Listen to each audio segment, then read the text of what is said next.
MP Santosh రావు పైన నిన్న కోదండరెడ్డి ఒక ఆరోపణ చేశారు ధరణికి సంబంధించి. ఈ ధరణి అయితే అధికారం కాంగ్రెస్ చేతిలో ఉంది కాబట్టి ధరణిలో అధికారంలో ఉన్నప్పుడు టీఆర్ఎస్ పార్టీకి సంబంధించినటువంటి వాళ్ళు ఎంతమంది ఎట్లా భూములను దోచుకున్నారనేటువంటి అంశం పైన ఒకేసారి ఒకటి ఇవ్వచ్చు కదా. సరే మొత్తం రాష్ట్ర వ్యాప్తంగా ఉన్నటువంటి లక్షల ఎకరాల్లో ఒకేసారి రాకపోయి ఉండొచ్చులే, కానీ ముఖ్యమైనటువంటి నాయకులు ఎంపీ సంతోష్తో పాటు మిగిలినటువంటి టీఆర్ఎస్లో ముఖ్యమైన 15-20 మంది నాయకులు ఉంటారు. సో సంతోష్కు సంబంధించి కేటీఆర్కి సంబంధించినటువంటి అంశాలు ప్రజల్లోకి తీసుకెళ్లేటువంటి ప్రయత్నం చేస్తున్నారు.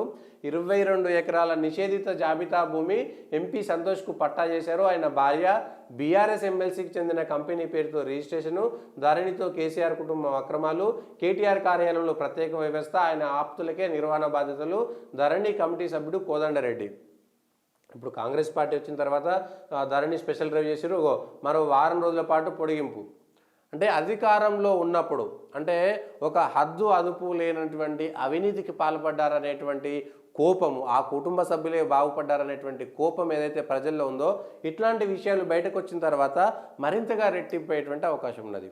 అసలు కేసీఆర్ కుటుంబం ఏ విధంగా అధికార దుర్వినియోగం చేసుకొని సొంత లాభం చూసుకున్నారు అనేటువంటి అంశం, ఈ అంశాలన్నీ కూడా బయటకు వస్తే మరింత ఇబ్బంది అయ్యేటువంటి పరిస్థితి మాత్రం ఉంది. లేకపోతే కష్టమవుతుంది. వాళ్ళకు సంబంధించినంత వరకు టీఆర్ఎస్ పార్టీలో ఉండేటువంటి వాళ్ళందరి పరిస్థితి కూడా అట్లనే ఉంటుంది. ధరణికి సంబంధించినటువంటి అంశము